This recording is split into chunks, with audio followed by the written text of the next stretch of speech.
In just a moment, enjoy Best Plays. But first, we'd like to remind you that Big Story, the program that dramatizes the stories that come once in a lifetime to a reporter, will return to NBC this Wednesday to bring us another season of exciting dramatic fare.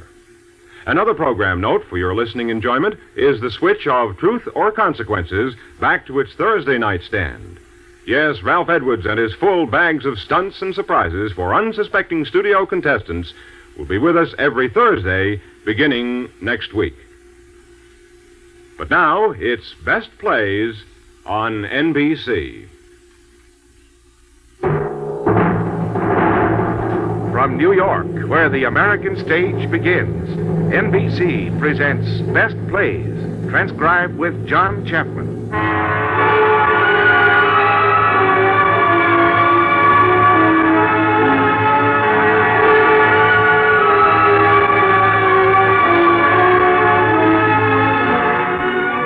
Best Plays, a series of hour-length dramas selected from the outstanding successes of the New York stage. Now, John Chapman, editor of the theatrical yearbook Best Plays and drama critic of the New York Daily News, is here to introduce Cyril Richard in The Petrified Forest by Robert Sherman.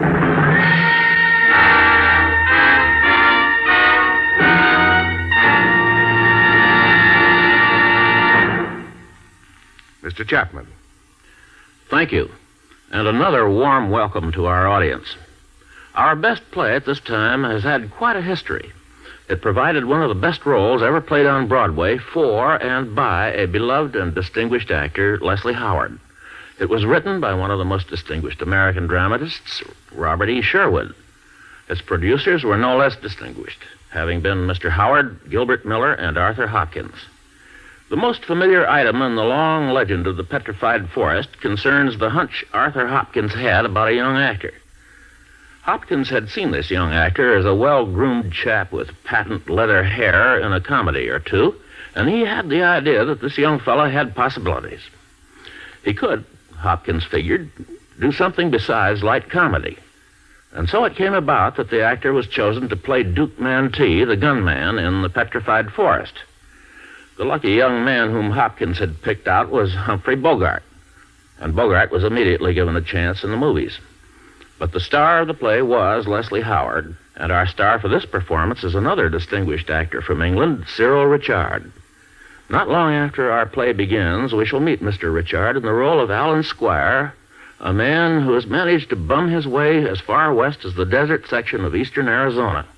Our setting is the Black Mesa filling station and barbecue lunchroom, an oasis in a hot and thirsty country.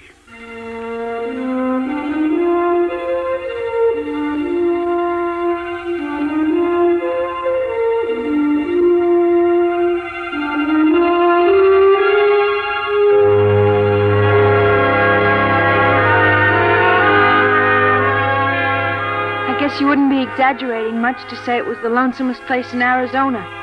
Maybe in the whole world. People were always stopping in the lunchroom or to get gas, but even when they were there, it was still lonesome.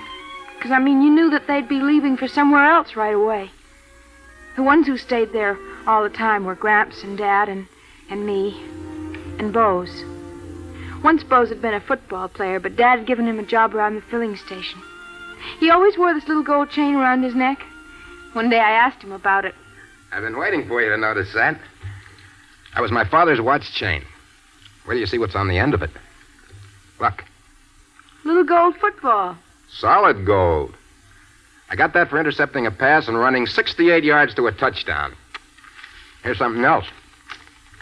Look at this clipping. Read it. Tip to the pigskin fraternity. When pondering your All-American selections for this semester, just mull over the name of Bose Hertzlinger of Nevada Tech. Playing with an admittedly minor league club, Hertzlinger managed to remind some of us of the Illini Phantom himself. Who was the Illini Phantom? Red Grange. That's just a sample of the kind of notices I got. I could show you dozens more like it. You think a lot of yourself, don't you? Well, who wouldn't in my position? Why do you have to work in a filling station? Oh, I can make good money anywhere else. I just can't be tied down. Not yet. I got an itch inside that keeps me on the move, chasing the rainbow. Where do you expect to find that? Maybe I'm kind of close to it right now. Well, you'd better look someplace else. There aren't any rainbows around Black Mesa. I wouldn't bet on that. You know, Gabby, you're a queer kid. Sometimes you seem too young to know anything, and sometimes you seem like somebody's grandmother, reading all that pash poetry.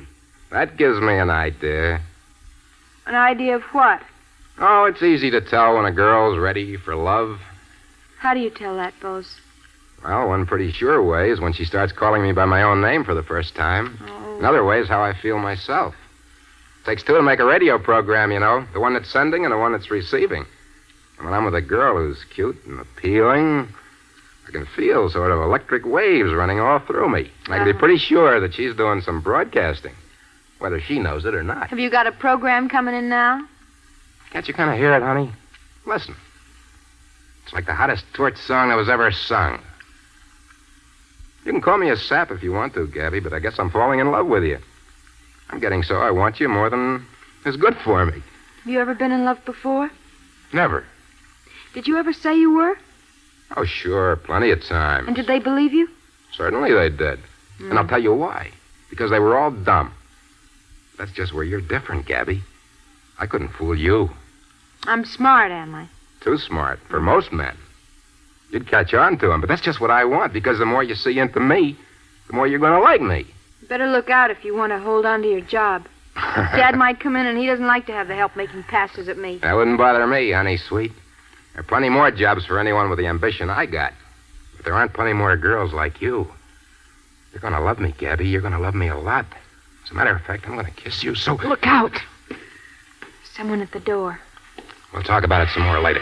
You better get outside on the job, or Dad's going to send you back to that football field or wherever you come from. Okay, Gabby. Hello there. What can we do for you? Can I order something to eat? Why, certainly. Miss Maple will take care of you right over there. Customer, Gabby. How do you do? Will you sit at the counter, sir? Thank you. Driven far? I've been walking. Do you live around here? No, my last host of the road reached his ranch and about 10 miles back and didn't ask me in. I had to continue on foot. It's wonderful what progress you can make by hitchhiking. I think I'll have today's special. What's in it? Well, here it's hamburger sandwich with vegetables on the side. It's always today's special. It's pretty good. Well, I'd like it, but first I'd like to have some of that cream of corn soup, some beer, and I'll order the dessert later. Okay. Oh, another question. Where am I? This place is called Black Mesa. There's nothing else here. Where were you planning to go? Oh, my plans have been uncertain. You mean you were just bumming along? Call it gypsying. I had a vague idea that I'd like to see the Pacific Ocean, perhaps drown in it. Are you But English? that depends... Well, you might call me an American once removed. Oh. Well, I guess you're hungry. I'll be right back with your soup. I'll just heat it up a second. Won't take a minute. Thank you very much. Good evening. Evening? Anyone take your order? Yes, charming young lady. That's my daughter. Gabby, What? I'm leaving now. Oh, Dad. I'm taking $5. Where are you going? Legion meeting. How much did you say you took? $5. Well, what do you need all that for? Well, just in case of emergency. What do you mean nosing in my business? You think I wasn't fit to be trusted with money or ideas or anything? But I'm here to tell you that What, Dad? Never mind. If anything delays me getting back, I'll phone. All right. Don't forget to light the neon sign when it gets dark. I won't.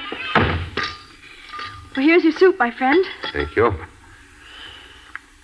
The cook was telling me in the kitchen that there's a gangster outfit loose. Headed this way. She heard it on the radio. Oh, perhaps this is he. No, that's Gramps. Hey, Gabby. How about letting your poor, weary old grandfather have a little drink now? No. Oh, come on. I ain't got so long to live. You can have one before you go to bed, and that's all. Your hamburger will be right up, mister. Hey, mister. You hear about Duke Mantee? They got the whole story here in the Post. 6 killed, 4 wounded, 2 not expect to live. You like to see his picture? Doesn't look very vicious, does he?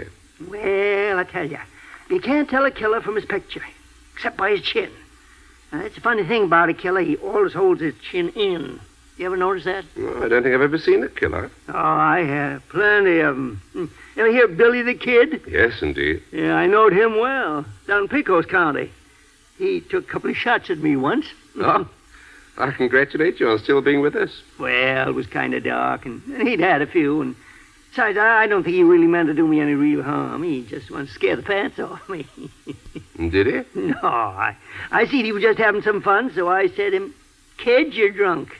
And he said, "What makes you think that?" He was always kind of soft-spoken. And I said, "Because you missed me." Well, sir, he had to laugh. You're kind of hungry, ain't you? Yes, you can just go so long without food. I've been having some bad luck. Yes? Well, no disgrace in that these days. What line of work you in? None just now. I've been at times a writer. Are you a famous writer? No. Maybe you're just modest. What's your name? Alan Squire. Well, maybe yes, for all I know. I don't get to do much reading outside the headlines. My eyes are going back on me. But when I was your age, I could hit a running jackrabbit at 50 paces. Your supper's ready, Gramp. It's on the kitchen table. Well, I'm all ready, Fred. He's got me hungry watching him eat. Pleased to meet you, Mr. Squire. Pleased to meet you, sir. Like the soup? It was glorious. Hope Gramps didn't bother you. No. He's a charming old gentleman. He told me he'd been missed by Billy the Kid. He tells everybody about that. Poor Gramp. You get terribly sick of him after a while. Did I hear him say you're a writer? Yes. Well, I haven't met many writers. Except Sidney Wenzel. You ever hear of him? No, I'm afraid not. Well, he's with Warner Brothers. Oh. He stopped here once when he was driving out to the coast. He said I ought to go to Hollywood and to be sure and look him up. I don't guess he meant it, though. Oh, please don't go away. Something else you want? We got pie and layer cake. No, I'd like to talk to you. Please sit down. All right. I suppose you want to go into the movies? Lord, no. No? I thought every girl had a heart set on Hollywood. Well, that's just it. It's too common. I want to go to Bourg. Where? Bourg in France. You'd never guess it, but that's where I come from. But you're not French. Partly. I was born in Bourg, but I left it almost before I was able to walk, so all I know about it is from the picture postcards my mother sends me. She still lives there? Yes. Dad brought us back here after the war, and Mother stuck it out in this desert for a couple of years, and then she packed up and went back to Bourg. Some people think it was cruel of her to leave me. Do you? Not if you don't, Miss Mabel. Well, I don't. She's tried lots of times to get me over there to see her, but Dad won't allow it. She got a divorce and married a Frenchman that's got a bookstore. She used to send me a book every year for my birthday. Last year, she sent me the poems of Françoise Villon. You ever read it? Yes. It's wonderful poetry. She wrote in it, "À ma chère petite Gabrielle." That's all the French I know. That means to my dear little Gabriel. She gave me that name. It's the only French thing I've got. Gabrielle. Beautiful name. Wouldn't you know it would get changed into Gabby by these lousy jerks around here? What do you get out of Villon's poems? Oh. Well, Villon, he gets the stink of the gasoline and the hamburger out of my system. And all his poems, they make me think of French people. I love French people. You know, they can understand everything, like life and love and death, and they can enjoy it or laugh at it, depending on how they feel. And that's why you want to go to France? To understand everything? Oh, I will go there. When Gramp dies, we can sell this place. And Dad's going to take his share and move to Los Angeles so that he can join a really big Legion post and get to be a political power. But I'm going to spend my part of the money on a trip to Bourg, where there's something beautiful to look at, and wine, and dancing in the streets. Gabrielle, if I were you, I'd stay here and avoid disappointment. What makes you think I'd be disappointed? I've been to France. In the war? No. It's the fault of a book I wrote once. I was 22 when I wrote it, and it was very, very stark. It sold slightly over 600 copies. It cost the publisher quite a lot of money. It also cost him his wife. You see, she divorced him and married me. She saw in me a major artist, profound but inarticulate. She believed that all I needed was background, and she gave it to me, with southern exposure and a fine view of the Mediterranean. For 8 years I reclined there on the Riviera, on my background, and I waited for the major artist to step forth and say something of enduring importance. He preferred to remain inarticulate. And you've left your wife now? Yes. I'm glad you did. Well, I left at her suggestion. She's now taken up with a Brazilian painter, also a major artist. There was nothing for me to do but travel, so I decided to go forth and discover America. And I've gone this far on my journey, thanks to the power of the thumb. What were you looking for? Well, that's rather hard to say. I suppose I've been looking for something to believe in. I've been hoping to find something that's worth living for and dying for. What have you found? Nothing so interesting as an old man who is missed by Billy the Kid and a fair young lady who reads Villon. You know what I'd really like to do? I'd like to paint. If I could just get to France, I'd take up painting. They've got some of the finest art schools in the world there. And they've got beautiful things to paint, too. Flowers and castles and rivers. Here in this desert, it's just the same thing over and over again. Look out of that window.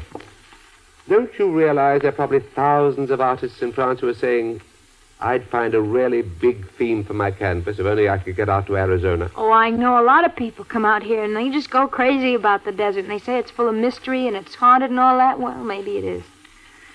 There's something in me that makes me want something different. Yeah, I know there's something in you. Wish I could figure out what it is. Listen, you've been to France. What are they like there? Well, it's rather difficult to render a sweeping judgment. But they're always having a good time, aren't they? Well, not invariably. Well, maybe I know them better than you do, because it's in my blood.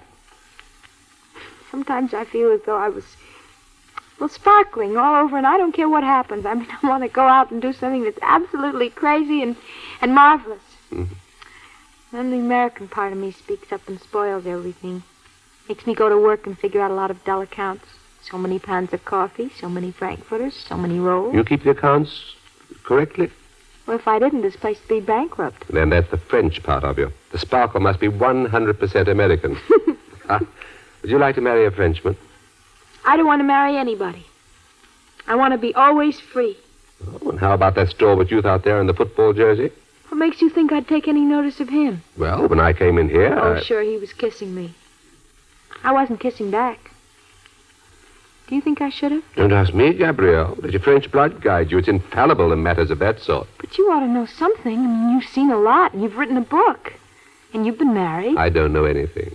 You see, the trouble with me is I belong to a vanishing race. I'm one of the intellectuals. It means you've got brains, and I can see that. Yes, brains without purpose. Noise without sound. Shape without substance. Have you ever read The Hollow Men? No. Well, don't. It's discouraging, but it's true. It refers to the intellectuals who thought they'd conquered nature. They dammed it up and used its waters to irrigate the wastelands.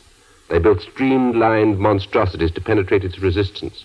They wrapped it up in cellophane and sold it in drugstores. They were so certain they had it subdued. And now, do you realize what it is? It's causing world chaos. No. Well, I'm probably the only living person who can tell you. It's nature hitting back. Not with the old weapons, floods, plagues, holocausts. We can neutralize them. She's fighting back with strange instruments called neuroses. She's deliberately afflicting mankind with the jitters. Nature's proving that she can't be beaten, not by the likes of me. She's taking the world away from the intellectuals and giving it back to the apes. Oh, forgive me, Gabrielle. No, go on talking. Don't listen to me. I was born in 1901, the year Victoria died. I was just too late for the Great War and too soon for the Revolution. You're a war baby. You may be an entirely different species for all I know. You can easily be one of nature's own children and therefore able to understand her and laugh at her or enjoy her, depending on how you feel. No, you talk like a darn fool. I know it. No wonder your wife kicked you out. No wonder she fell for you in the first place. That sounds alarmingly like a compliment. It is a compliment. What did you say your name was? Alan Squire. I've been calling you Gabrielle, so you'd better just... Where are you going from here, Alan? That depends on where this road leads. Leads to the Petrified Forest. What's that? A lot of dead old trees in the desert that turned to stone. The Petrified Forest. A suitable haven for me.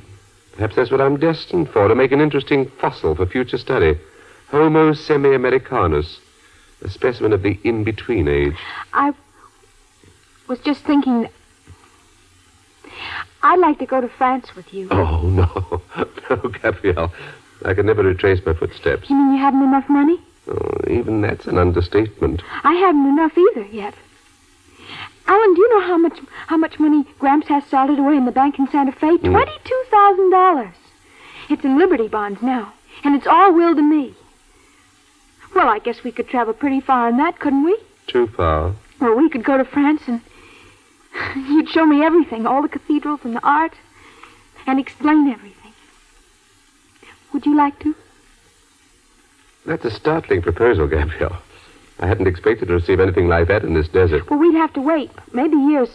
But I could have Bose fired and give you the job of tending the gas station. Do you think you'd like to have me for a companion? Oh, I know I would, and I don't make mistakes. No. You're no ape man, Alan, but... Well, you're lovable. Would you like to be loved by me? Yes, Gabrielle. I should like to be loved by you. Do you think I'm attractive? Oh, there are better words than that for what you are. Well, then why don't we at least make a start at it? I mean, you haven't got anything else to do. That's just it. You couldn't live very long with a man who had nothing else to do but worship you. That's a dull kind of life, Gabrielle. It's the kind of love that makes people old too soon. But I thank you for the suggestion. You've opened up a new channel of my imagination, which will be pleasant to explore during my lonely wanderings. I'll think of the chimes of Bourges and you. You're going now? Yeah. And I shall continue going until either I drop or that major artist emerges to announce his message to posterity. Well, I can't stop you. No, Gabriel, you can't. But you can do for me one great favor before I go. Would you mind very much if I kissed you goodbye? No. I wouldn't mind. You'd understand it'd be nothing more. Oh, I'd understand it'd be just a kiss, that's all. That's absolutely all. Ah! Oh. So that's what's going on in here, necking. Who do you think you are, fella? Lay off him, Bose. Just because she's cute and sweet, you thought you could get fresh, huh? He didn't get fresh. He only wanted to kiss me goodbye. Yes, the impulse is rather hard to explain, but You needn't wait to explain it. Pay your check and get out. Very well. How much do I owe, Miss Maple? 30 cents. Is that all he ate? Yes, and shut up. 30 cents, eh? Well, that's very reasonable. Very reasonable indeed. That brings me to another embarrassment. I haven't got 30 cents. I haven't anything. Well, get that. I didn't expect to find such nerve in anybody that looked like you. What are you going to do about it? I haven't the remotest... What do you got in your pack there? Shirt, underwear, socks, toothbrush, passport, an insurance policy, and a copy of Modern Man in Search of a Soul by Dr. Jung. Thought you could pay with a kiss, did you? Thought if you brought a little romance into her poor, starved life, the check would be forgotten, did you? Get out of here, Bose, and tend to business. There's a customer outside. I'll teach this hobo a thing or two about taking advantage of helpless young Bose, girls. if you don't get out of here, I'll have you fired when Dad comes back. Where's the ladies' room, please? Back that way, madam. That door on your left. Oh, thank you. What kind of cigars have you? Admiration, White Owl, and Texas Dandies. How much are the Texas Dandies? 3 for a dime. Let me have an admiration. You come far? Yes. We've driven from Dayton, Ohio. We're on our way out Santa Barbara for the winter. We lost a great deal of time today as I wanted Mrs. Chisholm to see the Gila Cliff dwellings. She was rather disappointed. How far is it to the Phoenix Biltmore? Well, it's a good 200 miles from here. I imagine we can make it by midnight. You'll have to step on it. What kind of car are you driving? Duesenberg. Oh, goodbye, Miss Maple. Just a minute, Alan. Excuse me, sir. Oh, what?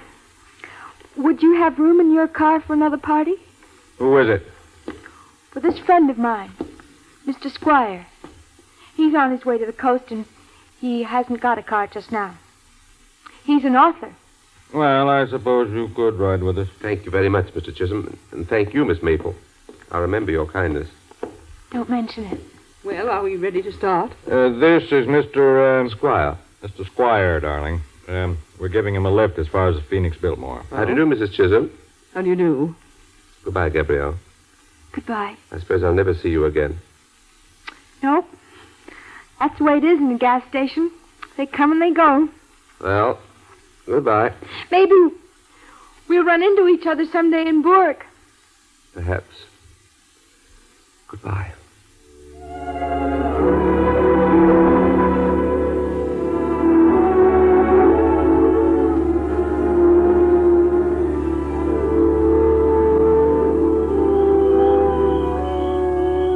Say, Gabby, it's warm outside, and the moon's just coming up. How about us taking a walk around the mesa? Well, supposing a car came along wanting something. You know, there's practically no traffic this time of night. Suppose someone did come. What if they did? In a pinch, the old man and the cook can take care of them. You think I'm something terrible, and you ought to keep away from me. I'm not so bad, Gabby. I'm just a big guy with a good heart and plenty of hot blood. And I'm full of love, honey. Did you know what he said? But who said? He said we'd been trying to fight nature, and we thought we'd licked it because we've built a lot of dams and cellophane and things like that, but that's where we were wrong. And that's what's the matter with the world. We've got to admit that nature can't be beaten. Well, isn't that exactly what I've been trying to tell you all along? I guess it is, Bose. You coming for a walk in the moonlight, Gabby? Oh, I guess so, Bose. See what that car wants, and then we'll go. Okay. Behave yourselves, folks. Nobody will get hurt. Who's the boss here? But He's out. Ruby, see if they got any guns on them. Sure, Jackie. you don't need to point that rifle at me. We aren't going to do anything. This ain't no rifle, lady. It's a sawed-off shotgun. You're clean, Jackie. Okay, it's all right, boss. Come on in. Folks, this is Duke Mantee. He's the world-famous killer, and he's hungry. Who's in there? That's the kitchen. Anybody back there? My grandfather's in there. And the cook. Bring him in here, Jackie. Okay, Duke. Ruby, pull that table over here. Sure, Duke.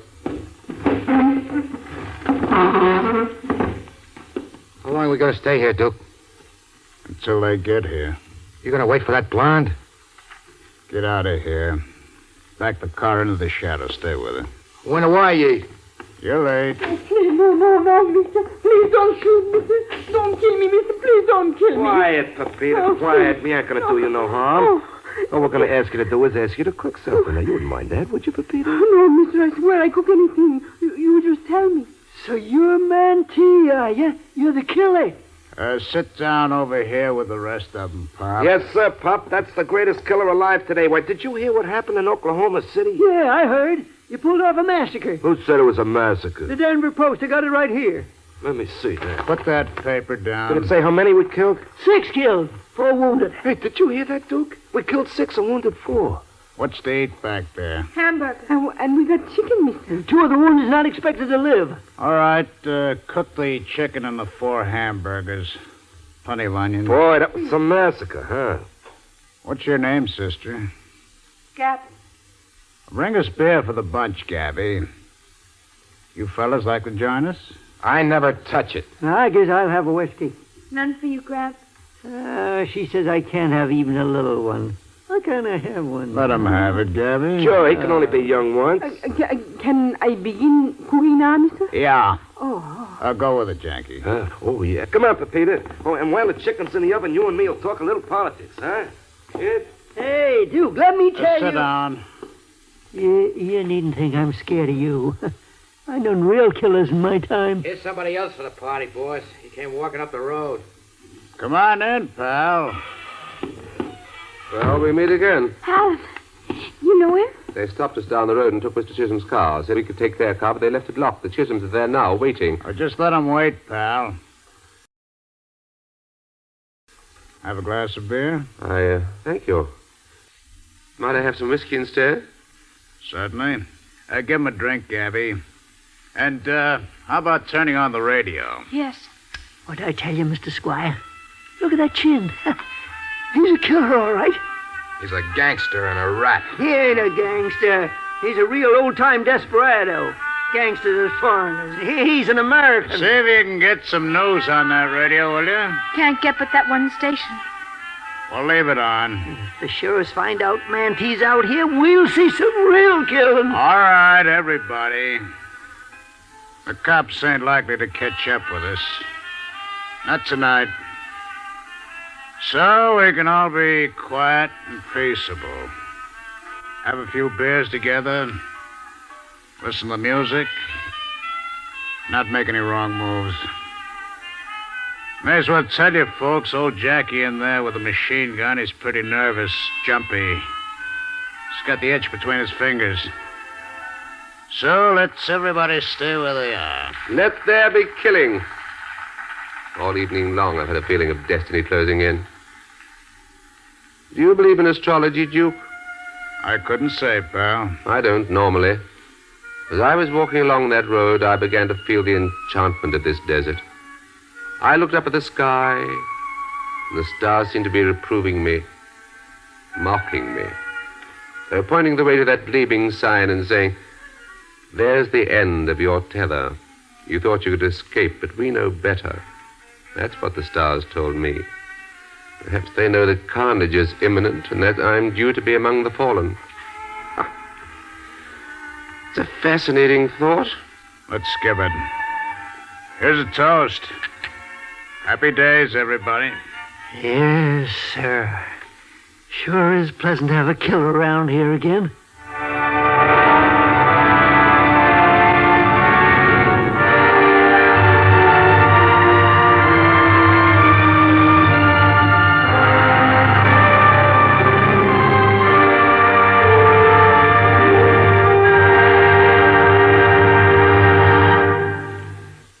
In a moment, Act Two of The Petrified Forest, starring Cyril Richard with Joan Loring and Ralph Bell. This is NBC, the National Broadcasting Company.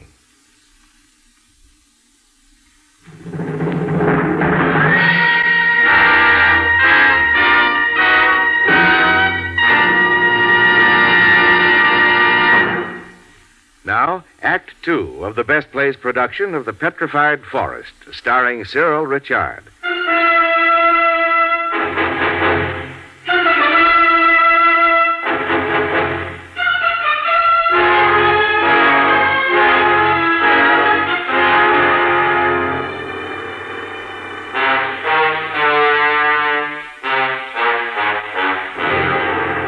When the chicken and hamburgers were ready, the cook brought them in. And the outlaws ate as if they hadn't had a meal in a week. And they sat there waiting, their guns across their laps. And the rest of us sat around the room, sometimes listening to the radio, and sometimes to Gramps. That old Andy Anderson I was telling you about. He was a great character. He didn't kill for business reasons like you fellas. No, he killed just for the fun of it. He got in the Civil War, and he never stopped talking about it as long as he lived. He always said that was a regular paradise for killing. He'd stick a Johnny Reb with his bayonet and throw him over his shoulder, and then he'd stick another. And he always said that the beauty of it was there was no sheriffs around to reprove him for it. Say, Pop, I wish you wouldn't talk so much about blood while we're eating, huh? Got it on your conscience, huh? On my what? Yes, I thought so. Punk like you hasn't got any more conscience than a coyote. Whoa. Hey, listen to the halfback. How much did you get for playing on a team, huh? I worked my way through college. Yeah, what were you doing? Peddling subscriptions to the American Boy? I worked for 3 whole years in a student laundry. Well, how nice. Wait a minute, smart guy. I got something to show you. Keep your hand off your hip. I was only going to show you a newspaper clipping that said I ought to be All-American. Ha ha! I scared you, didn't I? I knew it. You're all yellow. You're running your mouth too much, halfback. I'll be a little tactful if I were you, Bose. Remember, they're your guests. Yeah, they're all a bunch of yellow dogs. That's what made them turn crooked in the first place. No. Cowardice isn't the cause of crime. Has something to do with land. They haven't got the guts to face the bigger problems of life. They gotta fight their way with guns instead of with principles. Step over to that side of the room, halfback. Hey, you're gonna kill him? It's just like I said. Go on, move. The shotgun scatters. You wouldn't want me to hurt that cute dame, would you? And now for the latest bulletin concerning the greatest manhunt in human history. Hold it. A monster dragnet that's been thrown up over the entire Get moving, halfback. You know you're taking this much too seriously. Turn up that radio, will you, Gabby? Halfback, move. Sit down, To bring halfback. to justice You this too, fierce, Jackie. colorful Shut band up. of Did you hear what he... kidnappers, bank robbers, perpetrators of the shocking massacre in Oklahoma City. The gang made its escape in 2 cars, one of which contained Mantee and 2 other men. The other car containing 3 men and 1 woman. The second car was positively identified in Esterline in the Texas Panhandle. When it stopped at the local police station, held it up, and departed with a large supply of guns and ammunition. Hey, nice going, boys. Governor how of they did it with Arizona Doris has along. issued the following statement.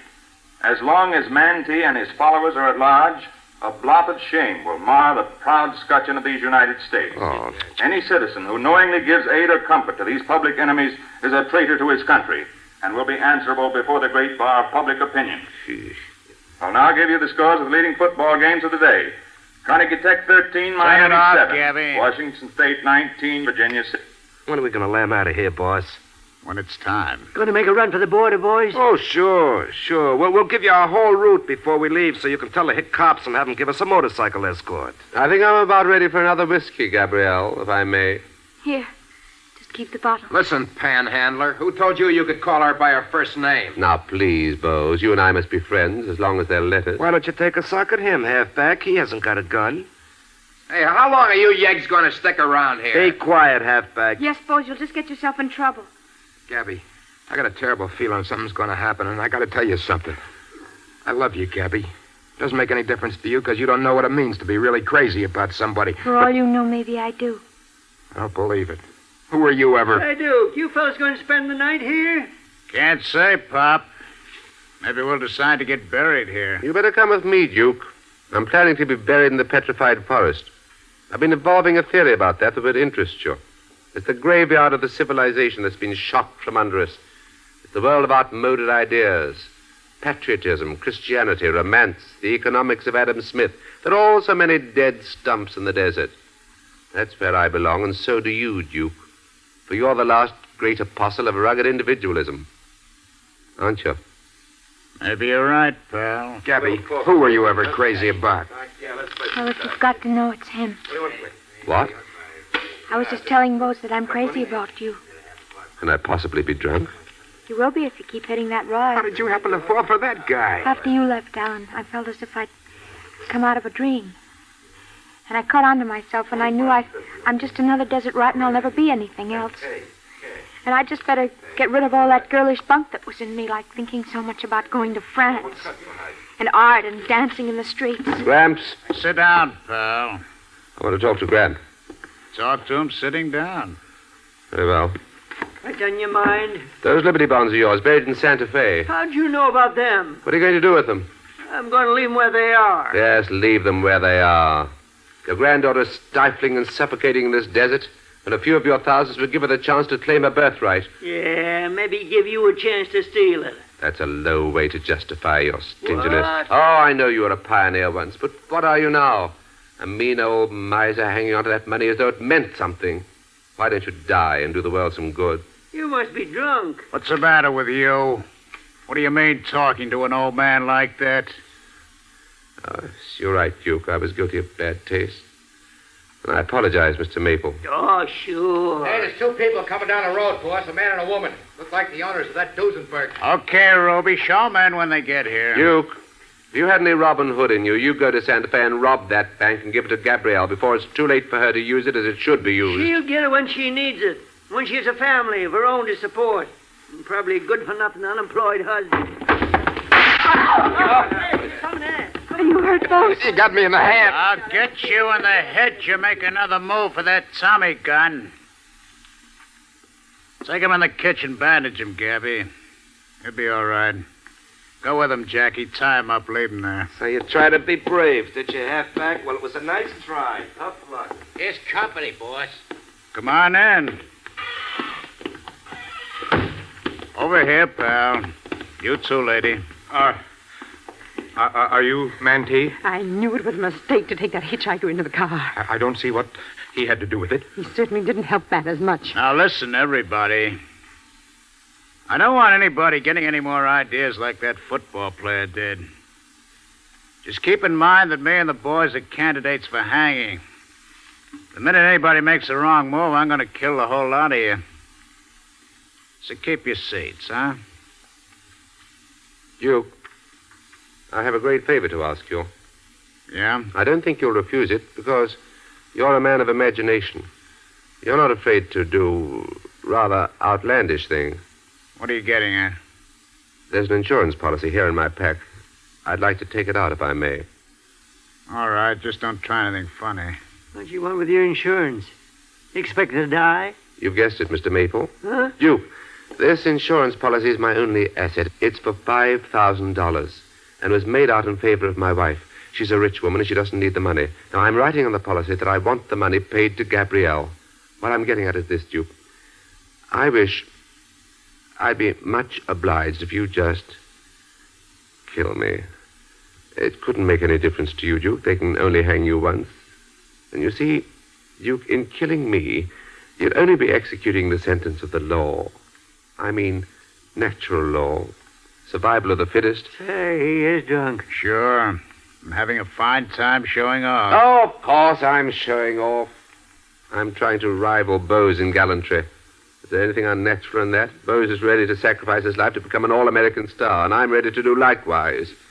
Can't you see what I mean, Chisholm? I'm afraid I'm not greatly interested in your whimsicalities. I don't blame you. You must remember that this is a weird country we're in. Those mazes, what do you call them, are enchanted. And you have to be prepared for the improbable. You're in love with that girl, aren't you? And not unreasonably. I want to show her that I believe in her. And how else can I do it? Living, I'm worth nothing to her, but dead? Well, I can buy the tallest cathedrals and golden vineyards and dancing in the streets. One well-directed bullet will accomplish that. Will you do it, Duke? I'd be glad to. I'd like to tell you one thing, friend. What's that, Mr. Maple? There ain't a woman ever lived worth $5,000. Let me tell you one thing. You're a forgetful old fool. That lovely girl, that granddaughter of yours. Do you know what she is? She's the future. She's the renewal of vitality and courage and aspiration. All the strength that's gone out of you. Well, I know she's essential to me and the whole country and the whole miserable world. Now, Mrs. Squire. And please, Mrs. Chisholm, please don't look at me quizzically. I know how I sound. I'm wondering if you really believe all that about women. Of course I do. And here's a man who agrees with me. Don't you, Duke? I don't know, pal. I wasn't listening. Then permit me to speak for you. The Duke could have been over the border long ago and safe. But he prefers to stay here and risk his life. And do you know why? Why? Because he has a rendezvous here with a girl. Isn't that true, Duke? Yeah, pal, that's it. I guess they're all a lot of saps.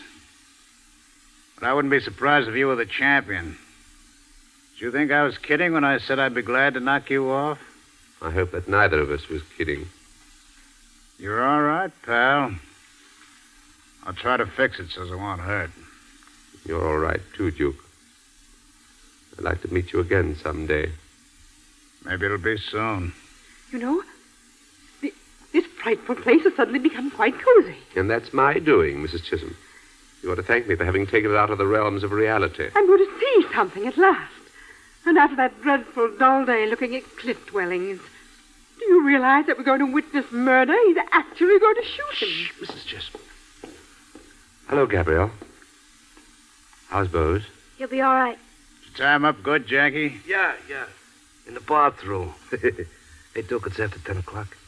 We'll give him a few more minutes. Listen, Gramp, I've got an idea. We ought to sell this place.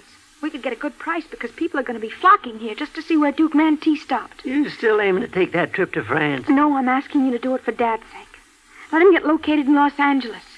And maybe I'll find that writer with Warner Brothers, and maybe I'll get a job. And then we'll all be rich. Would you be content with that? I don't care what happens to me. But you must think about yourself. You want to go to France to be a great painter, don't you? Then you'll have to get used to being a colossal egoist, selfish to the core. Do you mind if I speak up, my dear? Perhaps I could tell you some things that... What do you know about me? Nothing. If I were you, Edith, I'd keep out of it. You haven't the remotest conception of what's inside me, and you never have. Gabby, I don't know about you, but I know what it means to repress yourself and starve yourself through what you conceive to be your duty to others. When I was your age, I wanted to be an actress. But my family started yapping about my obligation to them, who had given me everything, including life. At least they called it life. They kept me there in Dayton to take my place in the junior league and the country club and everything else that's foul and obscene. And before I knew it, I was married to this pillar of the loan and trust company. And what did he do? He took my soul and had it stenciled on a card and filed. And where have I been ever since? In an art and metal cabinet. That's why I think I have a little right to advise. Good Lord. Oh, you needn't look so martyred.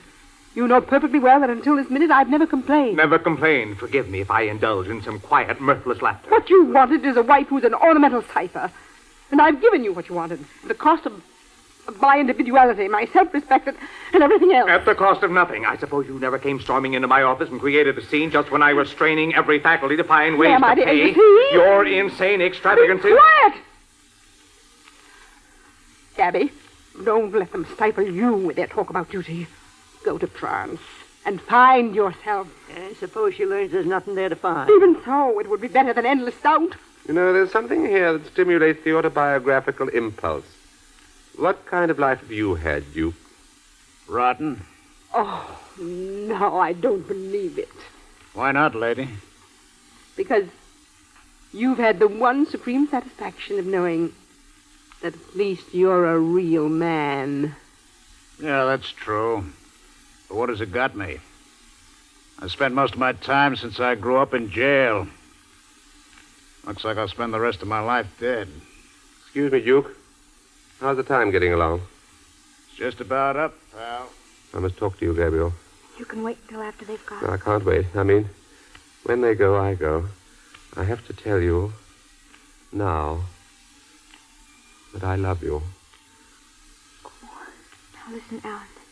I got sort of upset by all that blood, and I didn't know... I tell you solemnly that I love you with all the heart that's left in me. Don't make a fool of yourself, Alan. They're all staring at you. I know they are, but you've got to believe it, and you've got to remember it. Because, you see, it's my only chance of survival. I told you about that major artist that's been hidden. Well, I'm transferring him to you. You'll find a line in that verse of Villon's that fits that. Something about, thus in your field my seeds of harvestry will thrive. I've provided barren soil for that seed, but you'll give it fertility and growth and fruition. I think we'd be terribly happy together, Alan. Don't say that. Why not, when I believe it with all my heart? Maybe we'll be happy together in a funny kind of way. Alan, if you're going away, I'm going with you. Wherever it is. No, Gabriel, I'm not going away anywhere. I don't have to go any farther because I think I've found the thing I was looking for. I found it here. I can't say what it is, Gabriel, because I don't quite know yet. All right, Duke. We needn't wait any longer. Watch it, boys. What was that? Pick up your hands. Who is it, Roby? Looks like something loose from a circus. Two of them. Send them in. What is it? Just a stick-up? What a guess. What's going on here? Say, Jason, that there's Duke Bantee. Been here all evening. What's the uniform you're wearing? It's Ralph M. Kesterling, post of the American Legion. I'm the commander of the post, buddy, and I want to tell you that we fought in the World War. You wouldn't shoot us down in cold blood. Sure we would. Sit down, boys. Over there with the rest of them. What'd you come here for? I live here. That's my father. What'd you bring this commander for? We were trailing you, and by jing, we caught up with you. Shut up, Commander. Unless we talk better for all concerned. What made you think I'd be around here? They caught your pals. 3 men and a blonde. Where was it? Come on. They caught him at Buckhorn. It's in New Mexico, about 90, 100 miles from here. When? I don't know. We heard about it half an hour ago. I warned you, Mantee. You better get out of here for your own good. Anybody else coming this way? I don't know. That's the truth. But there are posses all around here. I don't want to get this place shut up. They'll be heading this way. They say that the woman in that car Been doing some talking. What? Stars. She snitched. They always snitch. Shut up. What were you saying? I'm telling you for your own good, Manty. They know where you were heading. They picked up your trail. They'll get you. Yeah, she has snitched. Come on, Duke. Let's get out of here. Listen to them, Duke. Come on, boss, or we're all dead. Shut up. Shut up. Give me time to think. No, Duke, don't waste time thinking. That isn't your game. Don't listen to what they're telling you. You've got to keep going and going and going. Yeah, and go fast. You've been double-crossed, Duke, and the next thing you'll be laid out flat on a marble slab. Where'd they take her, the woman who talked? I don't know. Maybe to Albuquerque. Yeah, and if we head that way, they'll take us. You want revenge, don't you, Duke? You want to go out of your way again to that blonde who snitched? Don't do it, Duke. Even if she did betray you, don't commit a worse crime. Don't betray yourself. Go on, run for the border and take your illusions with you. Yeah, he's right, Duke. You know that they're going to get you anyway. You're obsolete, Duke, like me. You've got to die. Then die for freedom. That's worth it. Don't give up your life for anything so cheap and unsatisfactory as revenge. I hear a car coming, boss. We better land now. All right, pal. I'm gone. Now, listen, folks. We've had a pleasant evening here. I'd hate to spoil it with any killing at the finish. So stay where you are until we're out of sight, because we'll be watching. Car stopped out here in the road for us. Guys with rifles. Cops? Hit cops, looks like. It's a sheriff. He's got you, Manty. How many, Ruby? 6 or 7. They're crawling into the sagebrush, the other side of the road. Give them a couple of bursts to scare them. Manty, you have no right to endanger the lives of innocent people. You better surrender. You folks better get down on the floor. Lie down, all of you, close together, in the middle. It's an inspiring moment, isn't it, Gabriel? The United States of America versus Duke Manty. They've absolutely wrecked the neon light. Some deputies shooting. They're probably all drunk. It almost restores in me the will to live and love and conquer. Listen, Edith, if I'm killed... What did you say? I said if I'm killed and you're not, notify Jack Lavery. He has full instructions. Getting any of them, boss? I can't get a good angle on them, but they're drifting over this way. I feel as I was sitting on top of a mountain in the middle of Penguin Island, watching the odd little creatures. How do you feel about it, darling? I don't know. And I don't care. I wish you'd stop that praying. I'm not praying. I'm singing. Alan, when you get to France, what do you see first? Customs officers, But what's the first real sight you see? the fields and forests of Normandy, and then... What, Alan? And then Paris. Paris. That's the most marvelous place in the world for love, isn't it? All places are marvelous. Even here. Especially here, my darling. Alan, will you please kiss me? Oh, Lord, now it's going to be pulling all out over. now. Not for us, Alan. Come on. Never. You three, come with me. Wait. What for? Wait. You're going to hang on to the running board. We got to have shields. All right. I don't care what happens to me now. I don't care a bit. Manty, you can't do this. We'll be shot down like sitting ducks. How about me? What I say, Manty? No, not you, Pop. Come on your feet. Get moving through that door. They won't shoot at you. You won't none of you get hurt if you keep your hands up and make plenty of noise. Come on, keep moving. Tell them not to shoot. Sheriff, it's Commander Johnson. Don't shoot. They're using us for protection. Stop shooting. All right, the rest of you better stay where you are for a while. Good night, folks. Duke? Alan, keep down. Duke? You still want it, pal? No matter whether I want it or not, you've got to. Okay, pal. So long, pal. Be seeing you soon. Grab. Go get both. He knows about first aid. That fella Mendez. I never thought he meant it. Alan, you wanted him to shoot you. You wanted him to... Stop that shooting! Those are innocent people on the running board. Doesn't hurt. At least it doesn't seem. They went into this long, I think. It's all right, Alan. It isn't all right, Gabriel. I'm practically dead. No, Alan. You said you wanted to live. I know I did. And I'll live with you. I will. I know I said it. I was blinded then. But now I see it. Rose! Grab somebody! Come here quick! They're all right, Gabriel. I mean, the stars. I had to come all this way to find a reason. Oh, if people only had guts enough, they'd always find. Death is funny looking when... The Duke understood what it was I wanted. I hope you'll...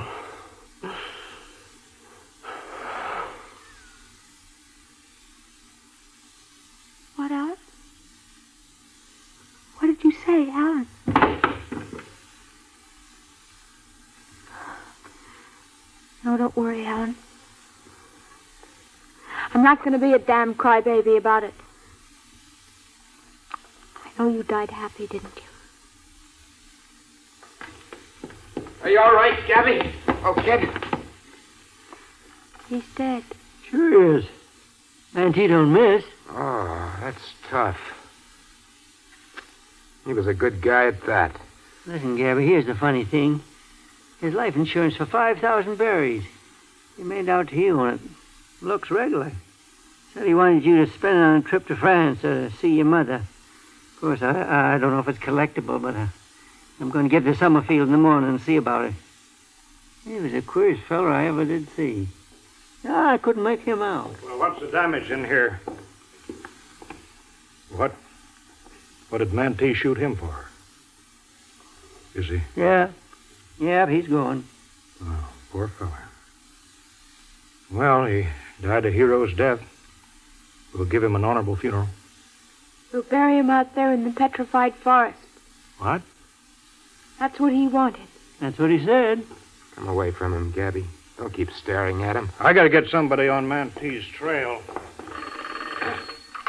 Hello, get me the sheriff's office Thus in in Morenci. your field my seeds of harvestry Yeah. will thrive. For the fruit is like me that I set. Gabby, come away from him. God bids me tend it with good husbandry. This is the end for which we twain are met. Don't keep staring at him. Hello? Well, who's this? Oh, hello, Ernie. Jason Maple. Say, Mantee was here and escaped south in a yellow Duesenberg. A high license plate. Sheriff went after him, but you got to watch Route 71 and sent out the alarm to watch Route 60. Yeah, we had quite some shooting here.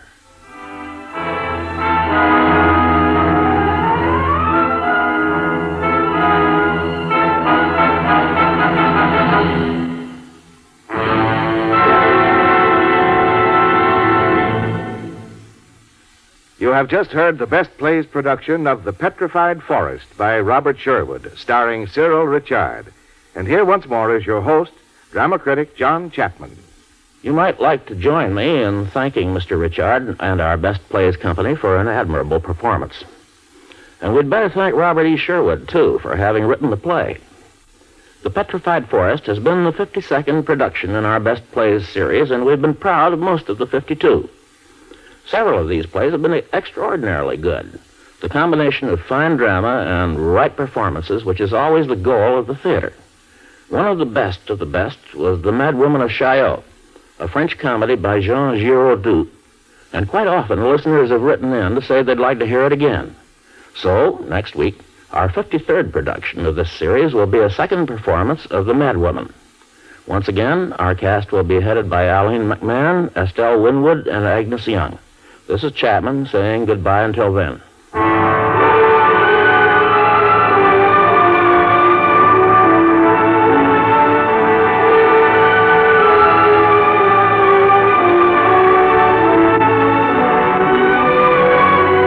The Petrified Forest was transcribed and adapted for radio by Earl Hamner.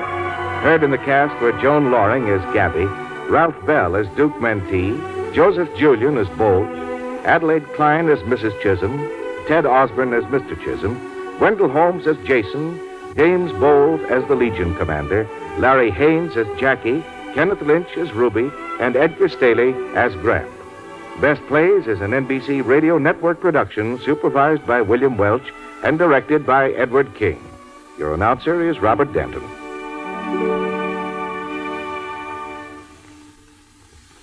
Jimmy Stewart stars on Six Shooter next on NBC.